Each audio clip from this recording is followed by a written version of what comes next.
Welcome to A Quiet Space. Tonight, we are going to explore the invisible architecture of comfort. We are going to look at the exact science of what makes the world feel cozy. Take a moment to picture the most comfortable room you can imagine. Perhaps it has a thick, heavy rug, warm, amber light, and a low ceiling. When you step inside this room, you immediately feel a physical sense of relief.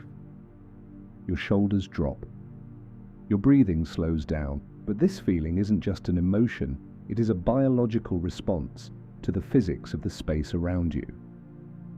Let's start with the acoustics. When you walk into a truly cozy room, you might notice that the air itself feels quieter, almost muffled.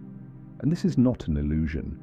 Hard surfaces like bare walls, exposed floorboards, and glass windows bounce high-frequency sound waves aggressively around a room. This creates a subtle, invisible echo, a chaotic noise floor that keeps the human nervous system on a low-level alert. But when you introduce soft materials, a thick wool rug, heavy fabric curtains, or a plush, oversized armchair, you are fundamentally altering the physics of the room. These porous materials act as acoustic dampeners. They physically catch and absorb those harsh, high-end frequencies, preventing them from bouncing back to your ears. The result is a lowered ambient noise floor. The sharp, unpredictable sounds of the outside world are softened into a gentle, predictable hum. Your brain recognizes this acoustic dampening and signals to your body that you are insulated, you are safe. Then, there is the geometry of the room itself. In evolutionary psychology, there is a concept known as prospect and refuge theory. For hundreds of thousands of years, early humans sought out specific environments to survive the night. We looked for spaces where we had prospect, meaning we could see out into the world to watch for danger. But we also required refuge, a sheltered, enclosed space where nothing could sneak up behind us. This ancient survival instinct is still hardwired into your brain today. It is the exact reason why we are drawn to window seats, small alcoves, and high-backed chairs tucked into the corner of a room. A cozy room mimics the safety of a cave. It provides a lowered ceiling and enclosed walls that wrap around us, satisfying an ancient, biological need to be protected from the vast, open elements. You are not just sitting in a room. You are resting inside a carefully constructed refuge. Once we have secured our refuge, we look for ways to insulate ourselves further. And few things provide as much immediate comfort as a heavy blanket. But the comfort of a heavy blanket goes far beyond simple warmth. It taps into a clinical, neurological process known as deep pressure stimulation. When you pull a weighted blanket over your shoulders or pile several thick quilts on top of a bed, the physical weight of the fabric applies a gentle, evenly distributed pressure across your body. This pressure mimics the sensation of being held or swaddled. When your skin registers this firm, consistent contact, a complex chemical reaction occurs in your brain. First, the production of cortisol drops. Cortisol is the hormone responsible for stress, the chemical that keeps your mind racing and your muscles tense. As the heavy blanket pushes down, the cortisol fades away. In its place, your brain begins to release serotonin and dopamine. These are the neurotransmitters responsible for feelings of calm, happiness, and well-being.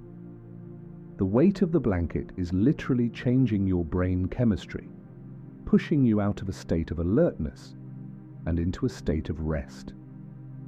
This process triggers your parasympathetic nervous system. This is the part of your body responsible for rest and digest functions. As the parasympathetic system takes over, your heart rate begins to slow down, Your blood pressure drops, your breathing becomes deeper and more rhythmic. You are no longer just keeping the cold away. You are using gravity and woven fabric to command your nervous system to power down for the night. As you sink a little deeper into that comfort and the room around you grows quiet, I would love to know who I am keeping company tonight. Before you drift off completely, leave a gentle comment telling me what the weather is like outside your window right now, whether it is raining, snowing, or just a still, quiet night. It is comforting to know we are sharing this peaceful space together. Now let's explore how your body creates its own warmth. We often think of blankets as things that are inherently warm. We think of a thick wool quilt or a heavy duvet as an object that contains heat, but the physics of comfort are a little different. A blanket has no warmth of its own. It is simply a trap, a carefully constructed barrier designed to catch the thermal energy radiating from your own skin. Right now, your body is a brilliant, quiet furnace. Even as you rest and your metabolism is slowly burning energy, generating a steady output of heat. In a cold room, that heat drifts away from your skin and dissipates into the empty air. You feel the chill because your energy is leaving you. But when you pull a blanket over your shoulders, you create a closed thermodynamic system. The fibers of the blanket, especially natural fibers like wool or down, are full of microscopic pockets of empty air. Air is a terrible conductor of heat, which makes it a phenomenal insulator. As the heat radiates from your skin, it hits the blanket and becomes trapped in those tiny, empty spaces. Slowly, the temperature in the small gap between your body and the blanket begins to rise. You are not absorbing heat from the fabric. You are finally feeling the warmth of your own energy returning to you. As this pocket of warmth stabilizes, your body realizes it no longer needs to work so hard. It doesn't need to burn excess energy to keep your core temperature up. And so, it begins to power down. When we fall asleep, our core body temperature naturally drops by about 1 to 2 degrees. This physical cooling process is one of the most powerful biological signals that tells the brain it is time to lose consciousness. By trapping the heat against your skin, the blanket allows your internal engine to safely dial back its output. Your blood vessels dilate, pushing the warmth away from your core and out toward your hands and feet. This is why a cozy room often feels a little cool, but the space under the covers feels perfectly, completely warm. You have built a microclimate, a perfectly balanced atmosphere just for you. As you rest in that perfect microclimate, insulated from the outside world, let's consider another quiet source of comfort. The simple, heavy weight of a warm mug resting in your hands. There is a reason why, across almost every culture on Earth, we instinctively offer a hot drink to someone who has just come in from the cold, or someone who is seeking comfort at the end of a long day. It is not just about the tea or the warm milk inside. It is about the physical object itself. Think about the feeling of thick ceramic radiating a slow, steady heat into your palms. Your hands are incredibly sensitive, packed with nerve endings that evolve to constantly assess your environment, searching for signs of danger or safety. When you wrap your fingers around a warm mug, those nerves send a rush of reassuring sensory data straight into your central nervous system. In psychology, this triggers a fascinating phenomenon known as embodied cognition. Our brains are deeply hardwired to connect physical sensations with emotional states. Because of how we evolved in social groups, huddled around fires for survival, We naturally associate physical warmth with social warmth, with safety, with trust. Clinical studies have actually shown that simply holding a warm cup physically alters the way you perceive the world around you. It makes you view your environment as softer and more inviting. The heat seeps through the ceramic and into your skin, slightly dilating the blood vessels in your hands. This small, localized warmth acts as a chemical signal. It tells your brain that the harshness of the outside world is far away. And then there is the ritual of the drink itself, the slow, deliberate process of boiling the water, the gentle, rising steam that mists the air. A hot drink forces you to slow down. You cannot rush it. You simply have to wait for it. You have to sit quietly and breathe the warm, fragrant air until it is ready. It becomes a small, quiet anchor, a physical weight in your hands, tethering your wandering mind to the present moment. As the heat slowly fades from the ceramic and transfers into you, your muscles relax just a fraction more. You are holding a quiet, glowing ember of comfort right in the palms of your hands. If you are lucky enough to share your refuge with a companion, you might be familiar with one of the most soothing acoustic phenomena in the natural world, the deep, rhythmic rumble of a purr. This sound is not just an expression of contentment, it is a precise biological frequency that has a measurable impact on the human body. When a cat purrs, the muscles in their larynx twitch at a rapid, steady rate. This creates a continuous vibration that travels through their body and into the air around them. If you measure this vibration, you will find that a domestic cat purrs at a frequency somewhere between 25 and 150 hertz. In the world of human medicine, this specific range of low frequencies is incredibly significant. Clinical studies have shown that sound waves within this exact range have a remarkable healing effect on mammalian tissue. Exposure to these gentle, low-end vibrations has been proven to lower blood pressure. It slows down a racing heart. It can even promote the healing of bones and reduce swelling in tired muscles and joints. When a cat curls up on your chest and begins to purr, they are effectively applying a localized acoustic therapy. The low frequencies resonate through your own chest cavity. Your body instinctively syncs with the slow, steady rhythm.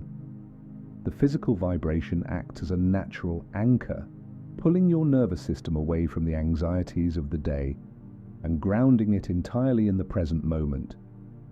It is a symbiotic comfort. They are resting in the warmth you provide, and in return, they are generating a sonic frequency designed by nature to heal and to soothe. You are being anchored to sleep by the oldest, most natural baseline in the world. We have talked about the acoustics and the thermal comfort of a room, but the deepest sense of coziness comes from a place far older than modern architecture. It comes from an evolutionary instinct known in psychology as prospect and refuge theory. Hundreds of thousands of years ago, early humans survived by carefully choosing where they rested. When the sun went down, the open plains became dangerous to feel safe enough to truly sleep. Our ancestors needed two very specific things from their environment. First, they needed prospect. Prospect is the ability to look out over your environment, to see the horizon, to watch for approaching weather or predators long before they arrived.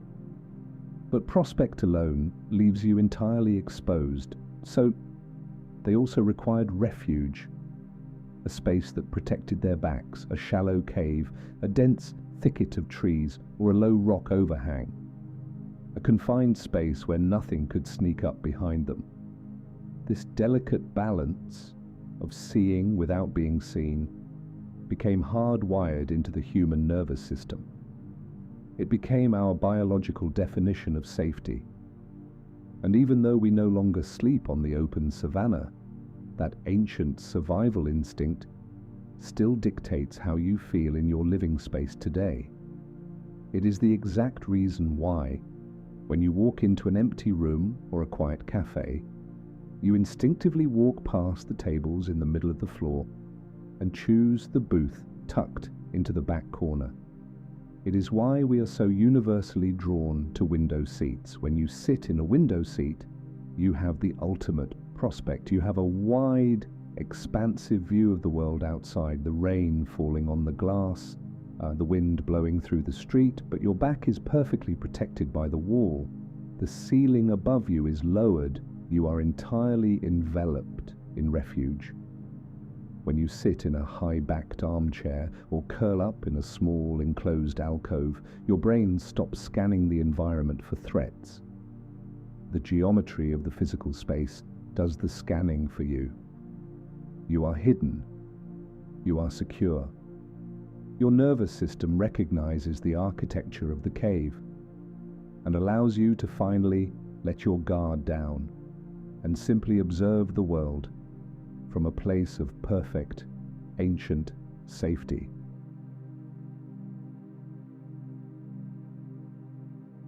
Once our ancestors found their refuge, or they brought something with them that would forever change the way we sleep. They brought the fire inside. Before the taming of fire, human sleep was dictated entirely by the sun. When the sky grew dark, the world became cold, and the day simply ended. But the discovery of the hearth pushed back the darkness. It was the first time in human history that we could control our environment. The fire became a localized sun, a small glowing star that we could build and feed and gather around. For thousands of years, the hearth was an open fire in the center of a dwelling.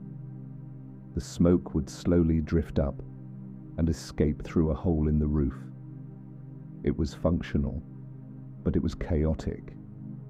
Then came the invention of the chimney. The chimney allowed the fire to be moved from the center of the room to the wall.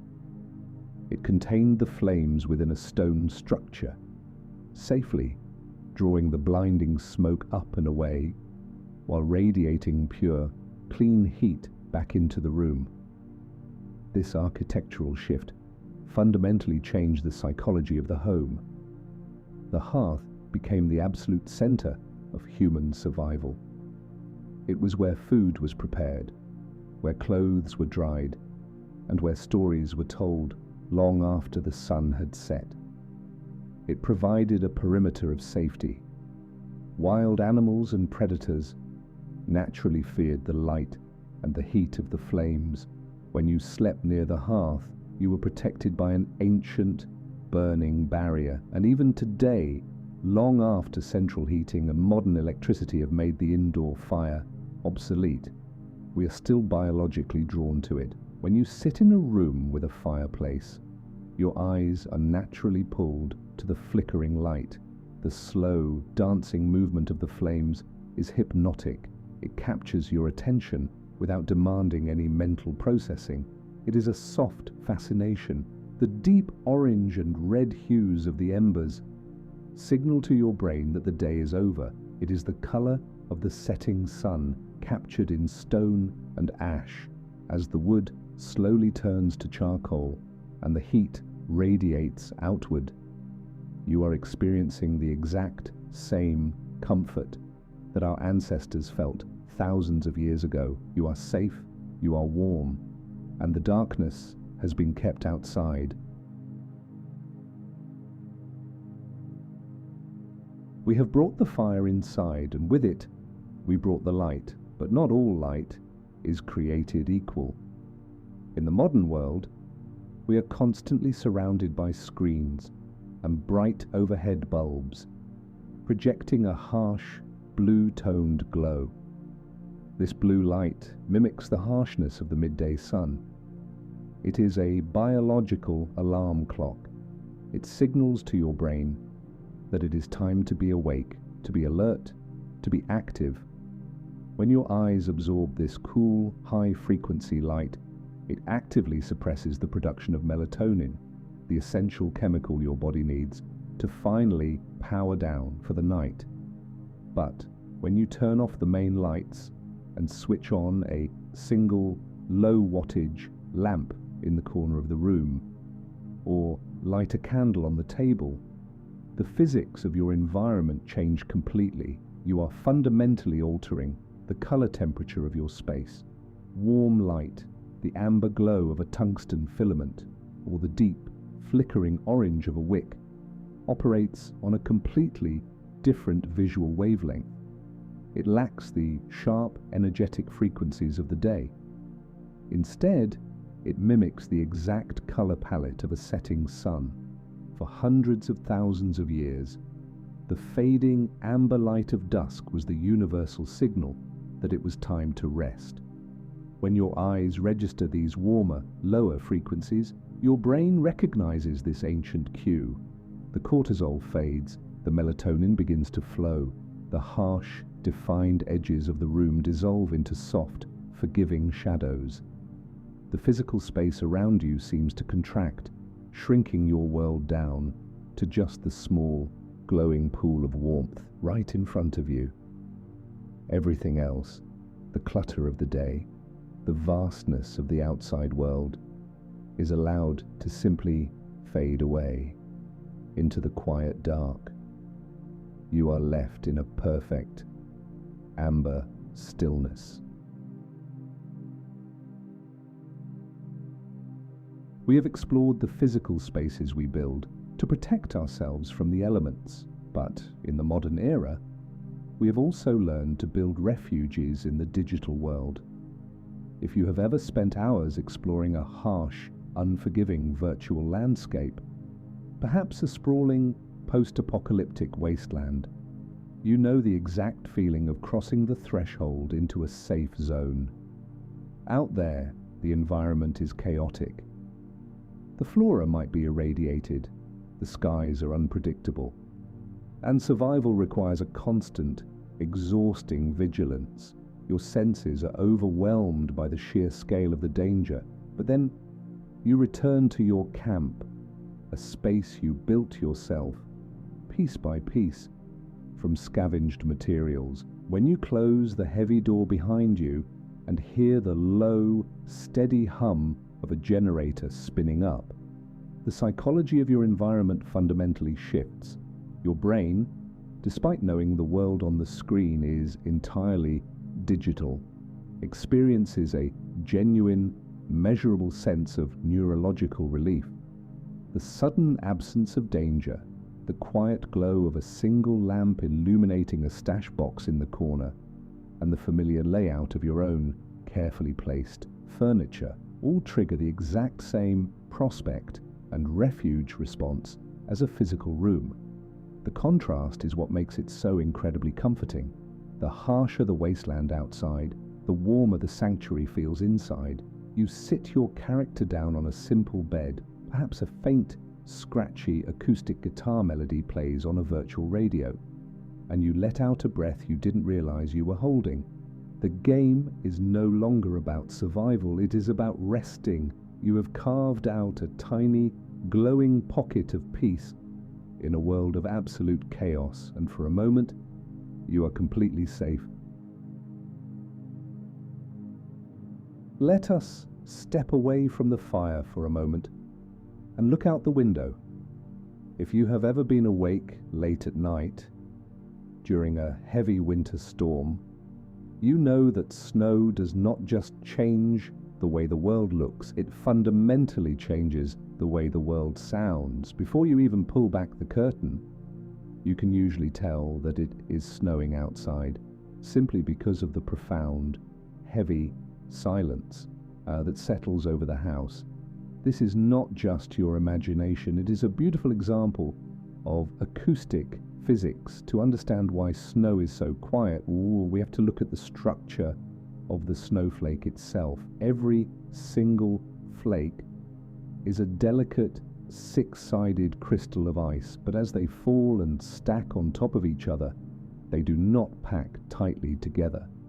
Instead, they leave tiny microscopic pockets of empty air between their fragile branches. When a fresh layer of snow covers the ground, the trees, and the rooftops, it is not just a blanket of ice, it is a massive, city-wide layer of acoustic, dampening foam.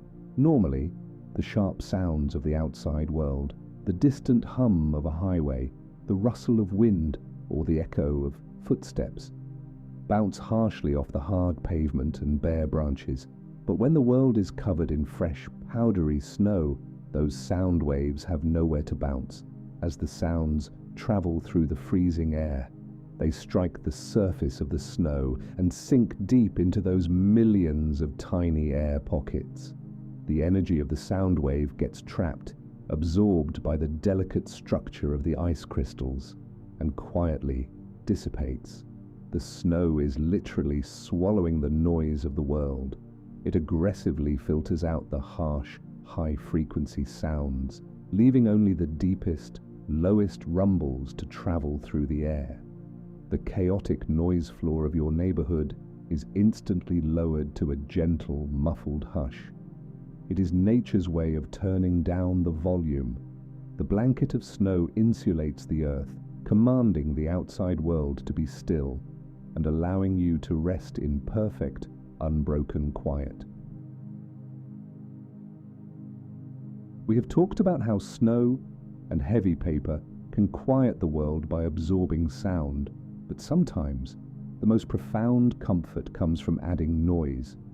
There is a very specific, universal comfort in lying in bed and listening to a heavy downpour hit a corrugated metal roof. The sudden, chaotic drumming of the water echoing through the timber of a house. It seems like a paradox. How can something so loud and so chaotic put the human brain to sleep? The answer lies in a phenomenon known as acoustic masking. When you sleep, your brain does not entirely shut off. Your auditory system stays awake, acting as a natural security system, constantly scanning the dark for sudden, unpredictable noises, a car door slamming, a branch snapping, or a floorboard creaking. These sudden spikes in volume trigger an immediate release of adrenaline, snapping you out of your sleep cycle. But when a storm rolls in and when thousands of raindrops begin striking the broad, resonant surface of a tin roof, they create a massive, continuous wall of sound. In physics, this is not just noise, it is a very specific spectrum of frequencies. Well, we often call it white noise, but heavy rain on a metal roof is actually closer to pink, or brown noise. These colors of sound carry much more energy in the lower, deeper frequencies and gently roll off the harsh, high-pitched frequencies. This deep, rolling rumble fills the entire acoustic space of your environment. It creates a dense, sonic blanket. When a sudden noise happens outside, a dog barking or a car driving past, that sound is completely swallowed by the steady, overpowering drone of the rain. Your brain's security system realizes that it can no longer pick out individual threats. The masking is complete. And so, the sentry finally stands down. You are left listening to the pure, mathematical randomness of water falling from the sky and striking the iron above you. It is a chaotic lullaby, a massive natural engine working tirelessly through the night to drown out the rest of the world, so you don't have to. If the snow silences the outside world, the library is our way of silencing the world inside. There is a very specific, heavy quiet that settles over you the moment you walk through the doors of a vast library. It is not just a social rule, dictating that we keep our voices down. The building itself is actively engineered to swallow noise. Think about the architecture of a massive reading room. It is essentially a masterclass in acoustic treatment. When you speak in an empty room, the sound waves bounce off the flat, hard walls, creating an echo that makes the space feel chaotic and loud. But a library is lined entirely with books, thousands and thousands of thick, heavy books.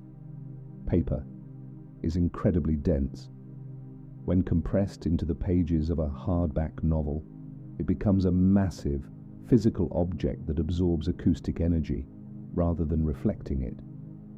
As the sharp, high-frequency sounds of footsteps or a whispered conversation travel across the room, they hit the shelves. The dense paper physically catches the sound waves, deadening their impact.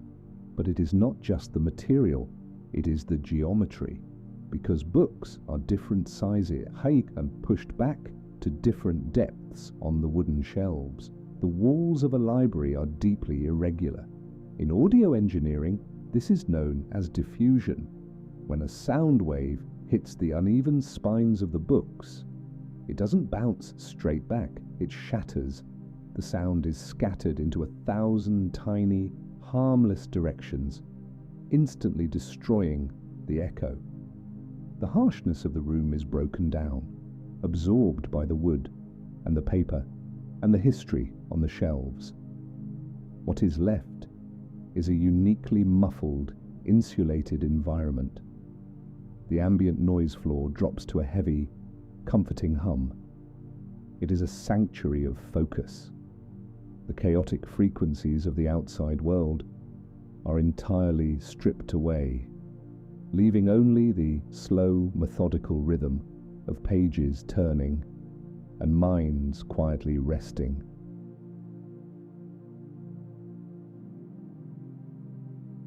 We have spent time looking at the physics of a room, the acoustics of a space, and the materials we use to insulate ourselves from the cold. But true comfort is not just an architectural concept, it is a state of mind. To understand how to truly rest, we must look to the cultures that have mastered the art of surviving the long, dark winters. We must look to the north, to the quiet, snow-covered streets of Denmark, and explore a philosophy that has been woven into their culture for centuries, the concept of Hygge.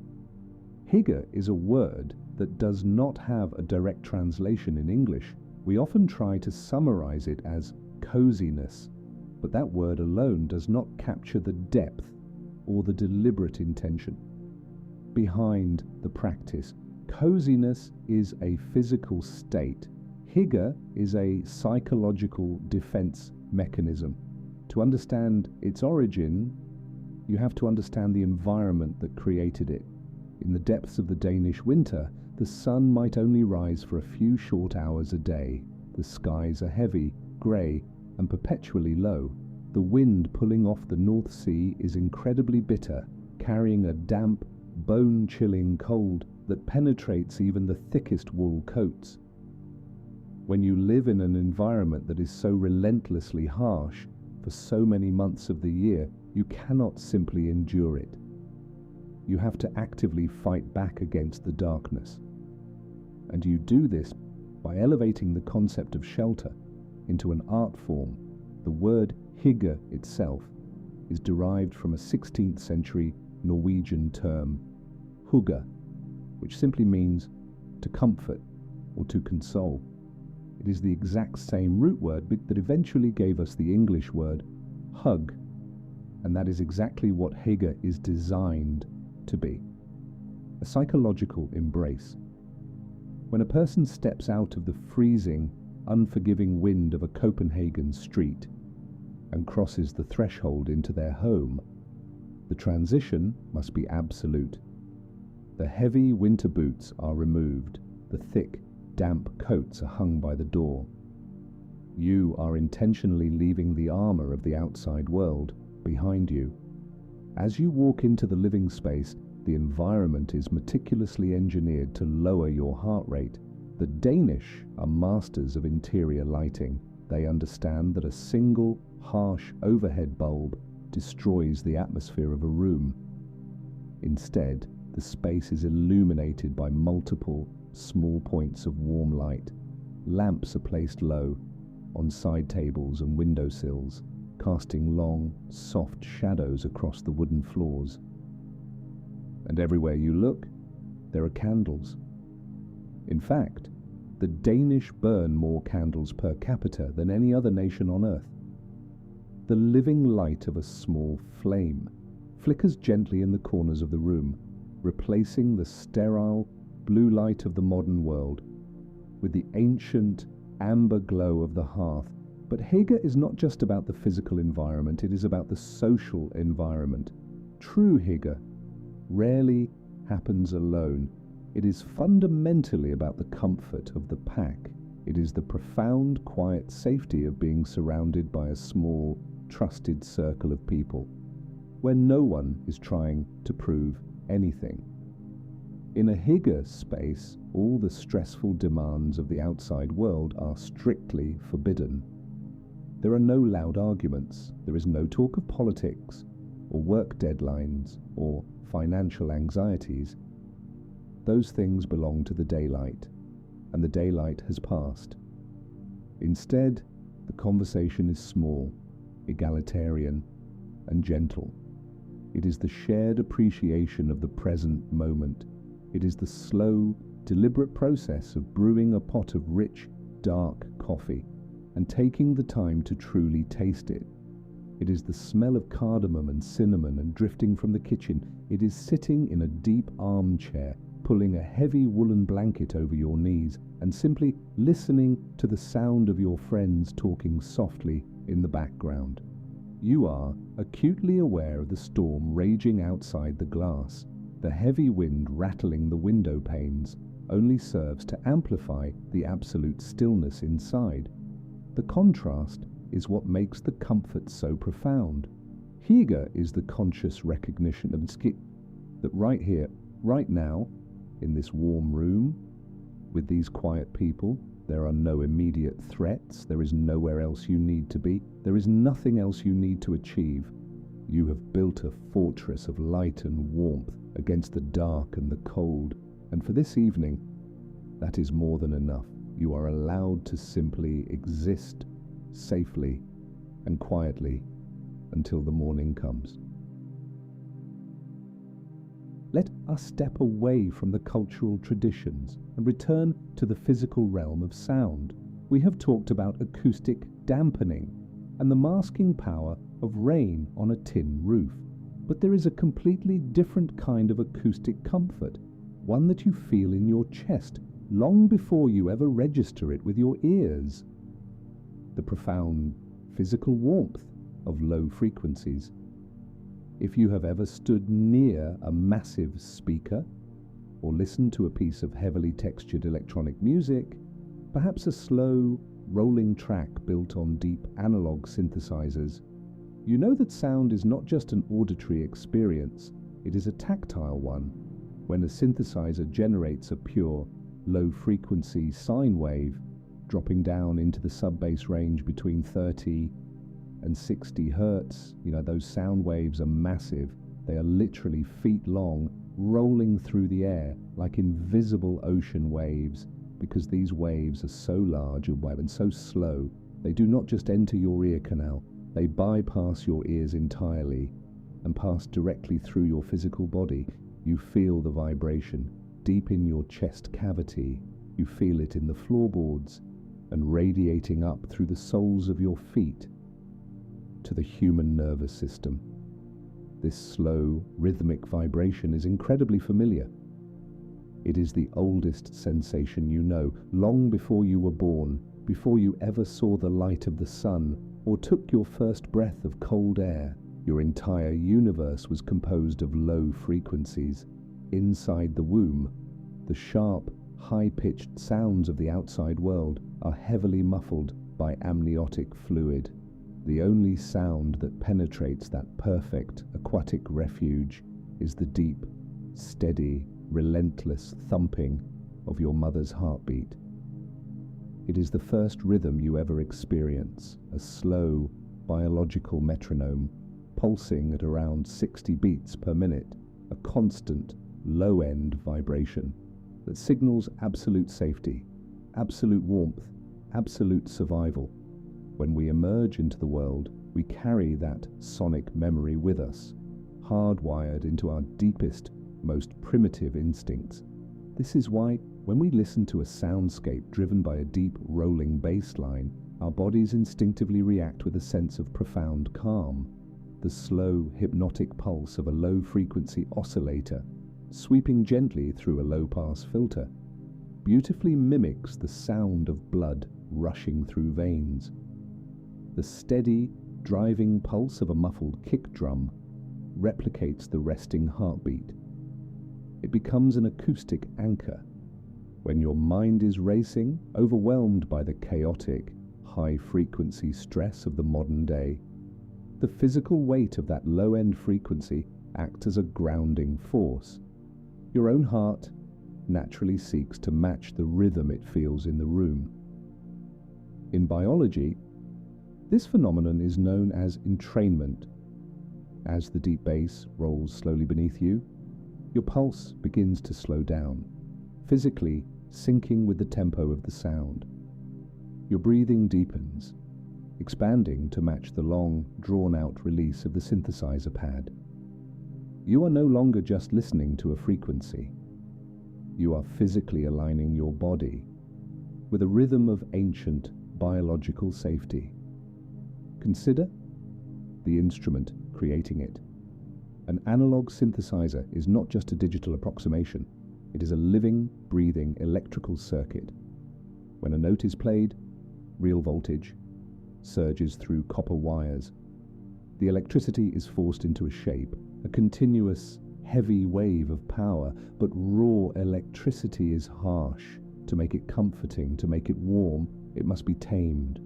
The voltage is sent through a physical filter, a mechanism that catches the bright, aggressive, high frequencies and strips them away entirely.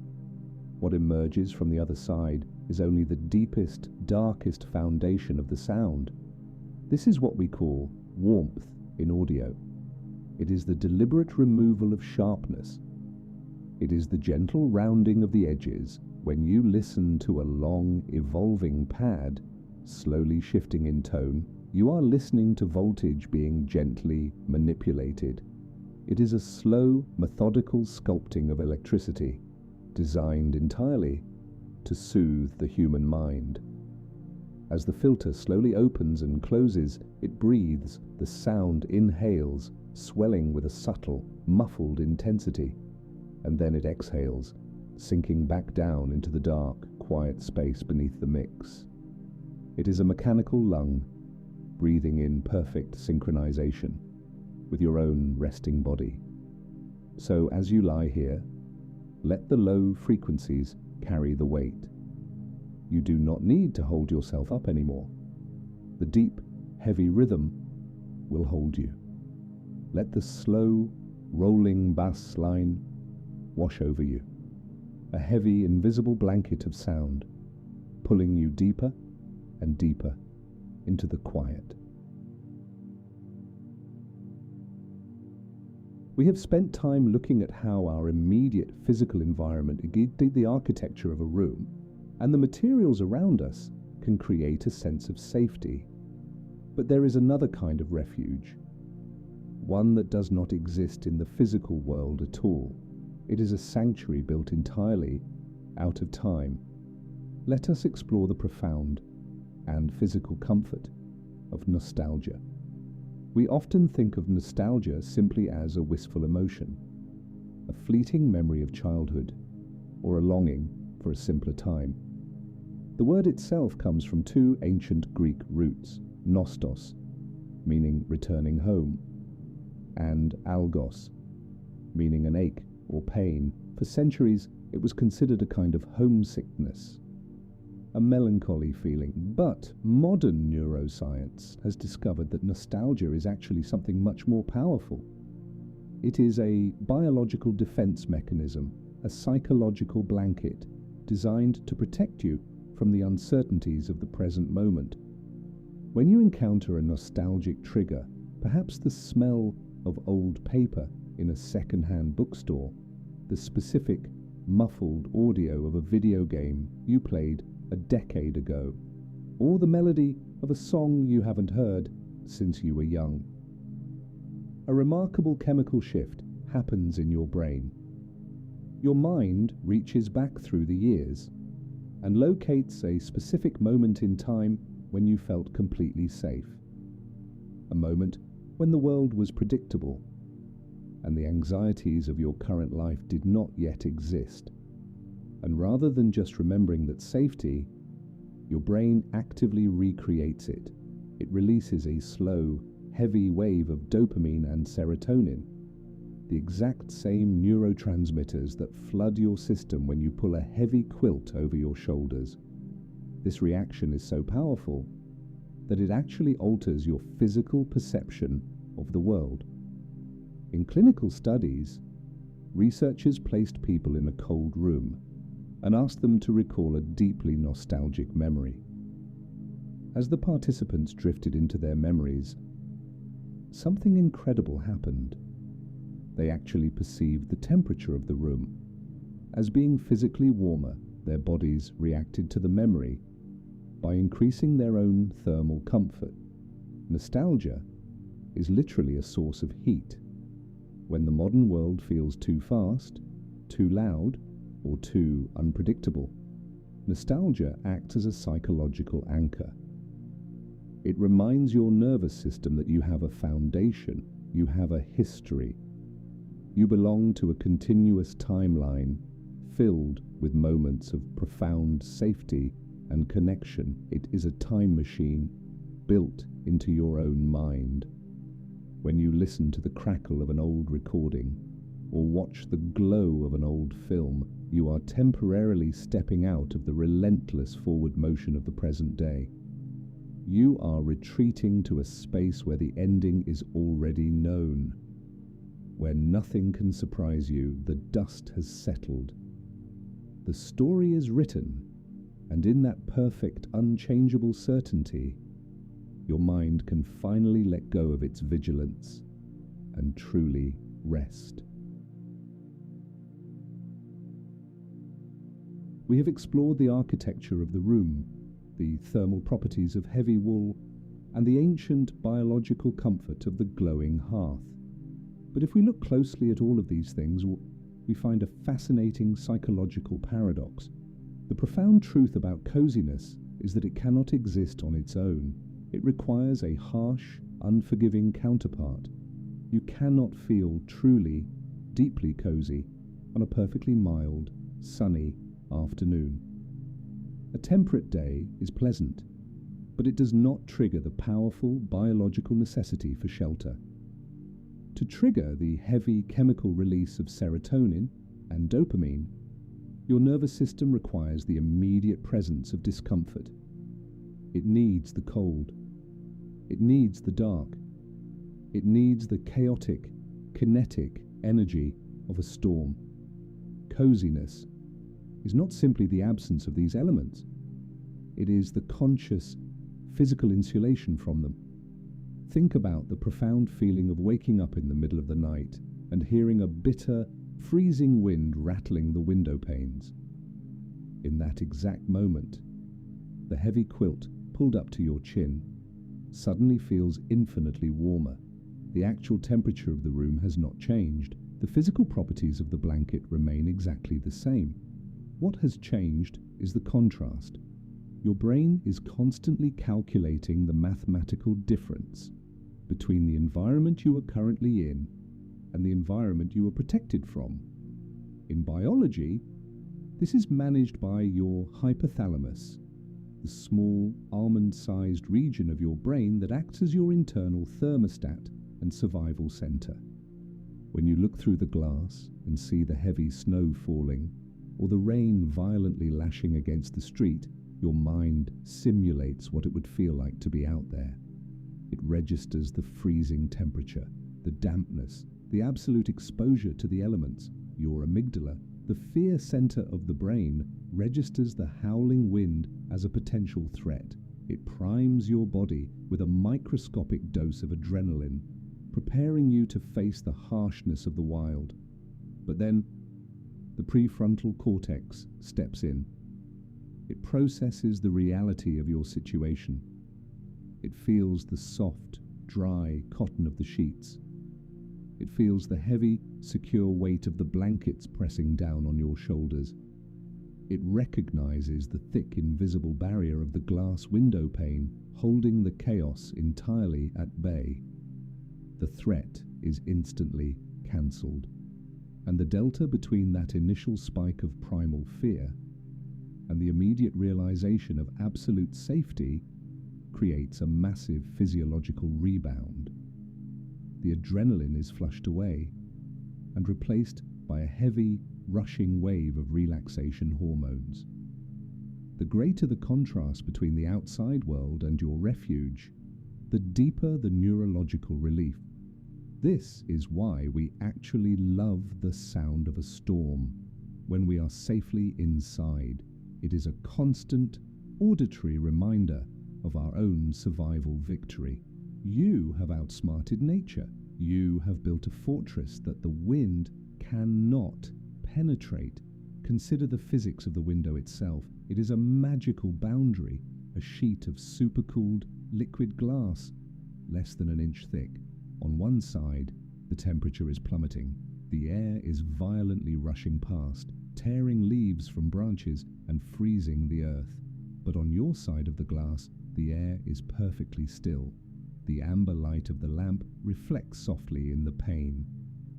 The space is completely untroubled by the violence just inches away. This stark boundary gives you profound psychological permission to rest. When the weather outside is clear and bright, the modern world demands your attention. There is pressure to go outside, to be productive, to participate in the endless, exhausting forward motion of society.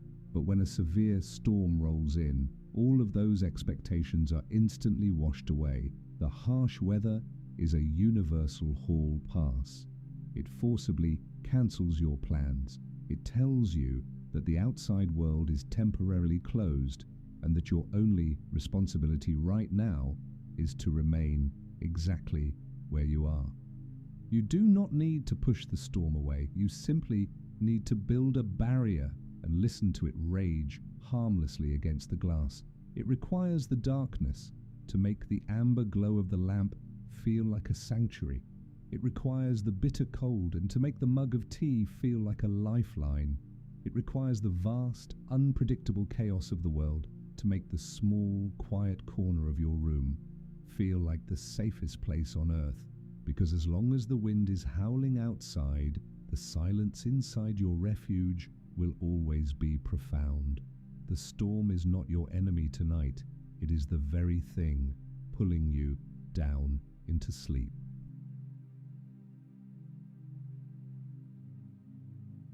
We have talked about the physical barriers we build against the cold and the psychological relief of escaping a harsh storm. But there is another layer to the architecture of comfort.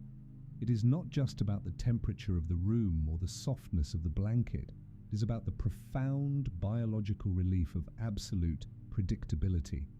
To understand this, we have to look at how the human mind operates. Your brain is a miraculous, tireless prediction machine.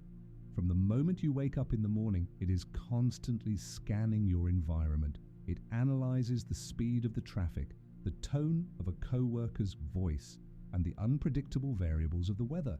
It is endlessly calculating what is going to happen next so that it can keep you safe and prepared. But this constant forecasting requires an immense amount of metabolic energy. It is exhausting. When you spend your entire day in an unpredictable world, your nervous system remains tightly coiled. True comfort begins the moment you step into a space where the future is already known. Think about your favorite cozy environment. Notice how nothing inside that space demands your attention. The ambient light of the lamp does not suddenly shift or flash. The temperature remains a steady, reliable warmth. The heavy weight of the blanket on your shoulders does not change. When you surround yourself with this perfect, unwavering consistency, a remarkable biological shift occurs. Your brain maps the room, analyzes the sensory data, and realizes that there are no unpredictable variables left to calculate. The environment is safe, and more importantly, it is static. Because it no longer needs to predict the future, your brain powers down its predictive engine. The moment this cognitive load is lifted, you feel a profound physical sensation. The tension drops from your jaw, the muscles in your neck and shoulders release. Your breathing falls into a slow, unconscious rhythm.